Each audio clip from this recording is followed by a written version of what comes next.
नमस्कार दोस्तों, मैं नरेंद्र आपका एनके अकेडमी में स्वागत करता हूं। आज अपना रहेगा टॉपिक, ये सारे पावर प्लांट एक साथ में देखेंगे कि किन की किस प्रकार से रनिंग कॉस्ट है, इनिशियल कॉस्ट है, इफिशियंसी है, किस प्रकार से एक टेबल के थ्रू समझेंगे इन सारे पावर प्लांट को एक साथ में। तो अपन ने पढ़ लिया अपना स्टीम पावर प्लांट होता है आपका, एक होता है आपका हाइड्रो पावर प्लांट, एक होता है आपका डीजल पावर प्लांट, एक होता है आपका न्यूक्लियर पावर प्लांट, जो कि ज्यादातर इन्हीं का यूज किया जाता है। तो अब जानते हैं इनका एक एक करके पॉइंट जानते हैं, इनके स्थान कहाँ, यानी कौन से स्थान है उसमें अपन स्टीम पावर प्लांट को लगाएंगे। तो स्टीम पावर प्लांट को लगाने के लिए अपन को जहाँ पे कोयला और पानी ट्रांसपोर्टेशन का खर्चा कम से कम हो, वहां पे अपन स्टीम पावर प्लांट लगाते हैं। यानी कोयला नजदीक से अपन को मिल जाए, पानी वगैरह नजदीक से मिल जाए, नदी वगैरह हो, तो वहां पर अपन स्टीम पावर प्लांट लगाते हैं। फिर फिर अपन हाइड्रो पावर प्लांट की बात करते हैं कि हाइड्रो पावर प्लांट कहाँ पे लगाते हैं। तो हाइड्रो पावर प्लांट जहाँ पे अपन को भारी मात्रा में जल, यानी आपका नदी वगैरह हो और पहाड़ हो, तो वहां पे अपन हाइड्रो पावर प्लांट को लगाते हैं। फिर अपन डीजल के लिए इसके लिए कोई क्राइटेरिया नहीं है, कहीं पर भी लगा सकते हैं। न्यूक्लियर पावर प्लांट की बात करें तो ये आपका शहर या गांव से बहुत ही दूर एरिया के अंदर ये आपको न्यूक्लियर पावर प्लांट को लगाते हैं। फिर जानते हैं आपका इनिशियल कॉस्ट। इनिशियल कॉस्ट का मतलब होता है आपकी स्टार्टिंग कॉस्ट कितनी होती है। तो स्टार्टिंग कॉस्ट होती है, वो होती है आपकी स्टीम पावर प्लांट की होती है, वो हाइड्रो और न्यूक्लियर से तो कम होती है। यह होती है आपकी स्टीम पावर प्लांट की। और सबसे कम होती है वो होती है आपकी हाइड्रो पावर प्लांट की। सबसे ज्यादा होती है आपकी इनिशियल कॉस्ट, यानी स्टार्टिंग के अंदर लागत खर्चा आता है वो बहुत ही ज्यादा आता है हाइड्रो का। और सबसे कम आता है वो होता है डीजल का, सबसे कम खर्चा आता है आपका स्टार्टिंग के अंदर।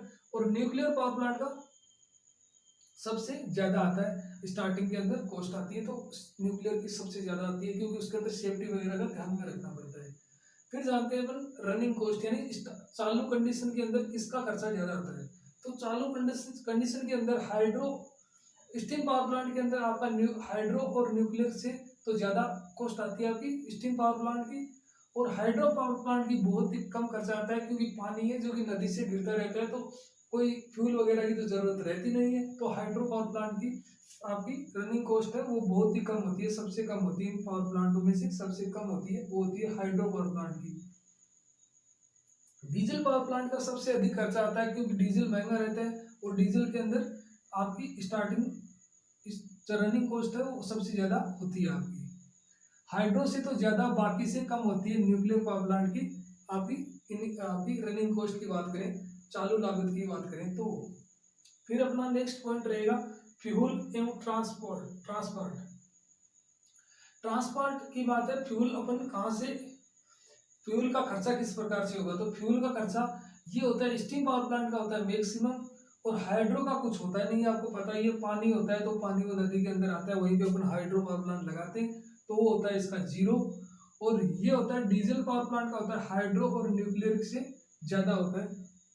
डीजल पावर प्लांट की बात करें और न्यूक्लियर पावर प्लांट का होता है सबसे कम कम होता है।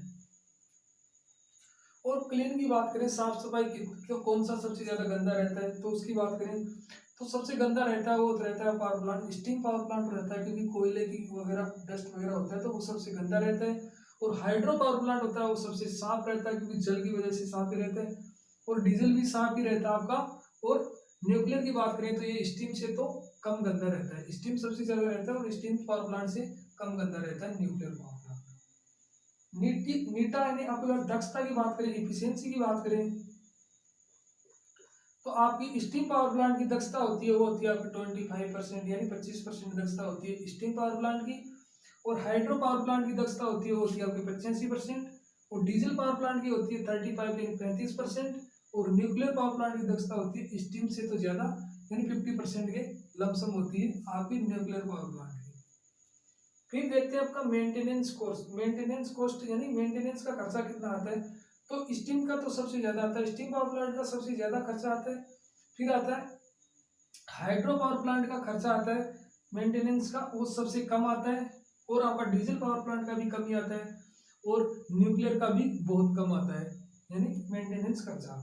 फिर अपना बात करें स्टैंड बाई लॉस, यानी लॉसेज किसके अंदर सबसे ज्यादा होते हैं किसके अंदर कम होते हैं। लॉसेज की बात करें तो स्टीम पावर प्लांट में के अंदर मैक्सिमम लॉसेज होते हैं, और हाइड्रो के अंदर कोई लॉसेज नहीं होते हैं। डीजल पावर प्लांट के अंदर बहुत कम लॉसेज होते हैं और न्यूक्लियर के अंदर भी बहुत कम लॉसेज होते हैं।